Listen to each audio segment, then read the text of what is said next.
Hey there, معكم إحسان من Crime and Mystery Podcast بالدرجة. إلا قلت لكم اعطوني السمية ديال ان tueur en série اللي طيح لكم في بالكم دابا.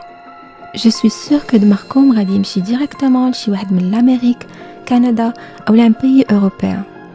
ولكن واش كتعرفوا بأن واحد من أخطر القتلة المتسلسلين رعب سكان مدينة مراكش ودخل التاريخ في عام 1906 بالمحاكمة ديالو اللي خدات ان انترناسيونال وانترناسيونال بتهمة قتل أكثر من 36 بنت. كان تقارن بجاك ذا ريبر اللي كان اكتيف بين عام 1888 و 1891 في لندن، وكان كيقتل بائعات الهواء وكيشهر بالجثث ديالهم من بعد ما كيذبحهم. اليوم غادي نعاود لكم القصة ديال القاتل المتسلسل المغربي المعروف بالحاج المسفيوي. إلا كنتوا واجدين let's go. في عام 1906 المغرب كان تحت الحكم ديال السلطان عبد العزيز، وكانت الدولة مشغولة بتمردات قبلية ضده بسبب ضغط ديال قوى أوروبية. كانت الدولة أوسي معرضة للمجاعة، وكانت مدينة مراكش واحدة من مراكز التجارة. كانوا بزاف ديال لي زيترونجي كيجيو ليها، داروا بيوت الدعارة، الدنيا تخلطات وضبط الأمن كان صعيب. من الفوق مراكش كانت كتعاني من الهجوم ديال الجراد، وبحال الا هادشي والو بداو بزاف ديال لي فامي في هاد المدينه كيتشكاو من الاختفاء ديال البنات ديالهم اللي كانت لا ماجوريتي ديالهم مراهقات. كيمشيو عند لي زوتوريتي اللي هما المخزن في هذيك الوقيته وكيرجعوا بيديهم خاويين مفقوسين ومشوشين على بنياتهم. كيقول لهم يمكن بنتك مشات مع شي اجنبيه او لا خطفها ودها معاه، وانتم علاش اصلا كتخليو بناتكم يخرجوا بوحدهم؟ دونك يردوا اللومه لهذوك العائلات. هذوك اللي عندهم بنات وما اختفاوش عايشين مهولين ومرعوبين بحال الا غير كيتسناو في نوبتهم. وحده من العائلات ملي المخزن ردهم في حالهم قرروا انهم يديروا لانكيت راسهم. بداو كيتبعوا الخطوات ديال بنتهم حتى وصلتهم لواحد المراه في السبعينات من عمرها اللي اكتشفوا انها هي اخر وحده تشافت معها بنتهم.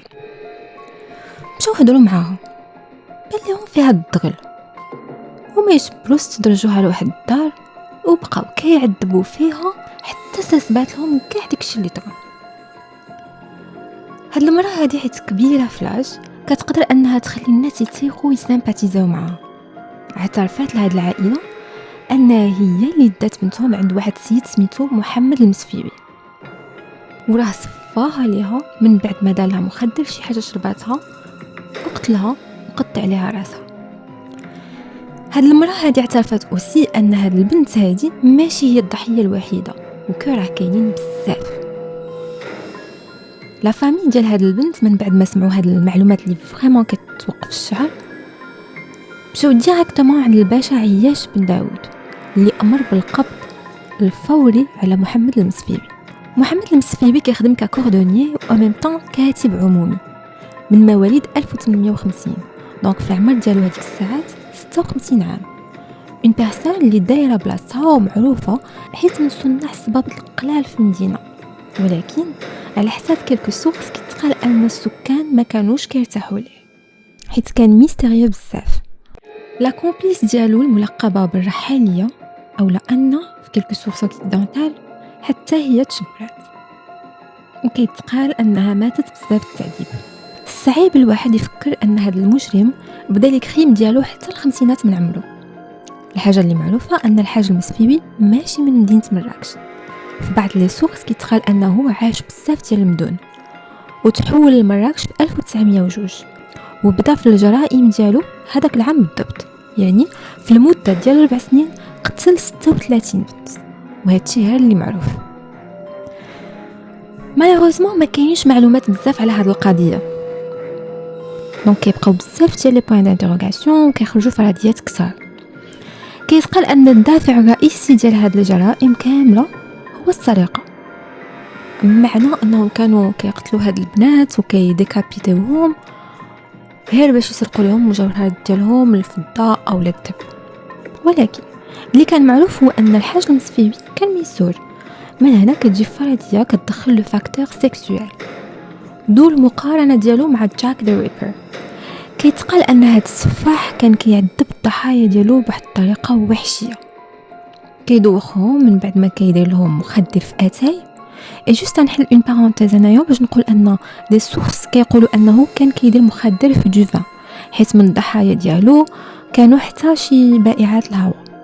مي هاد المعلومه ماشي مؤكده، انا بغيت نبارطاجيها معكم.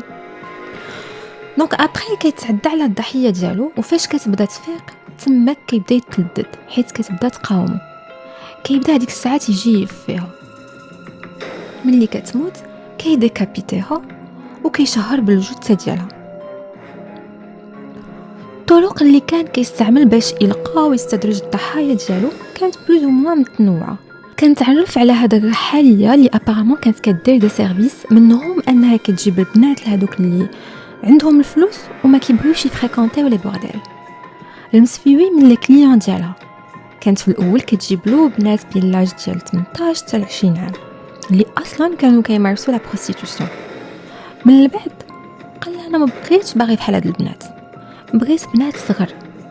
في الاول الرحاليه ترددات لان بان ليها ان خاصها تمشي تلقى له بنات خارج هاد لو دومين، وكان يمكن ليها تطيح في شي مشكل كبير، ولكن غلوها الفلوس حيت كان المسفيوي كيدور معها مزيان. هي فاش بدات رحله الاستدراج ديال البنات بين 14 و 16 عام، سواء كانوا كيمشيو لعندو ديريكتومون بغرض انه يصلح لهم شي صباط او لا يكتبوا شي حاجه شي رساله، كيرحب بهم وكيبروبوزي عليهم كاس ديال الاتاي. سواء كانت هاد لا كومبليس ديالو الخبيثه كتقولها شي حاجه ثقيله، كتلقى شي بنيته هكذا بالزنقه كتقول لها عافا بنتي انا راه عييت ومرا كبيره الا تقدري عافاك تعاونيني. دونك اوتوماتيكمون كتشوفها مرا كبيره كتثق فيها وكتمشي توصل لها داكشي للبلاصه فين غادا، وكتكون بيان سور عند المسفيوي.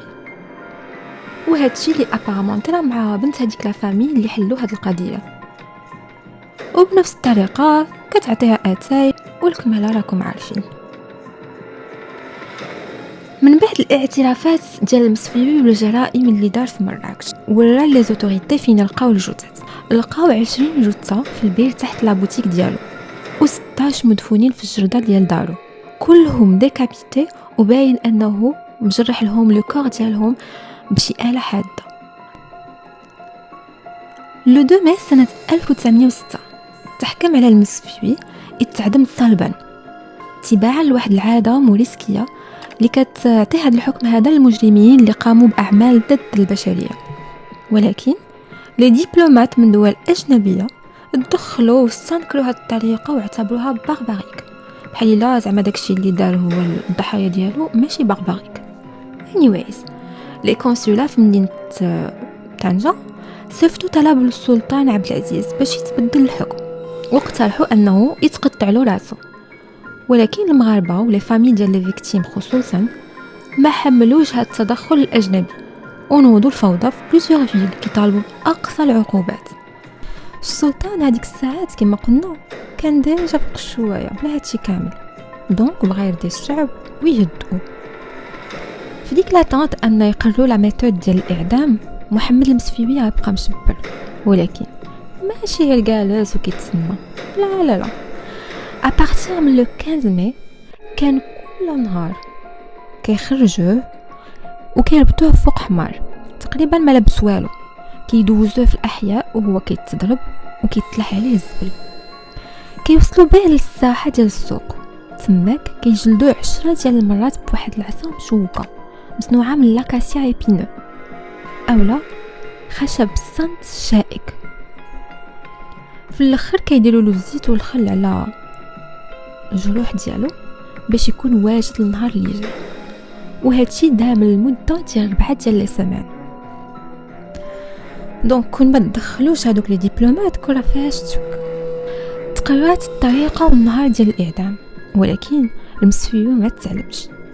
الشعب دا نوتر كوتي سمعوا الخبر ايامات قبل، لو تروك اللي خلى هذا الحدث يولي بحال ان فيستيفال. الناس مدايرين مختلفين اتجهوا لمدينه مراكش. في الساحه داروا القصاره والماكله، هل اللي جالس في الساحه مخيم، هل اللي جالس في الفنادق، حيت بالطريقه الفريده من النوع اللي كان غيتعدم بها قالوا المد ديالو كطول، على خاصنا نبقاو ونسلابيو. نهار لو 11 جوان 1906 الحراس خرجوا المسفيوي كيف ما العاده، عن بالو غيجلدوه عاود كيف ما ديما. ساعه فاش قربوا للساحه بانت له الدنيا مدكسه، فهم انه هذاك النهار غادي يتعدم. السيد طار من الفرحه، قال الله انفان هاد العذاب غادي قادي. وصلوا به لواحد الحيط هكا ايبي، وفيه واحد الثقبه محفوره على الطول فيها 60 سنتيم في العرض و180 في لالونغار، فيها سناسل هكا من الداخل ولاجر محطوط حداها ومواد ديال البني. تماك فهم شنو لو ساغ ديالو، بدا كيغوت ربي اللي خلقو وكيتنطر من الحراس. ساعه دخلوه في هذيك الحفره، ربطوه بالسناسل باش يبقى واقف وما يقدرش يهرب، وبداو كيسدوا عليه كيطلعوا عليه هكا الحيط بلاجور، وهو كيرغب وكيعاود، والناس عجبهم الحال.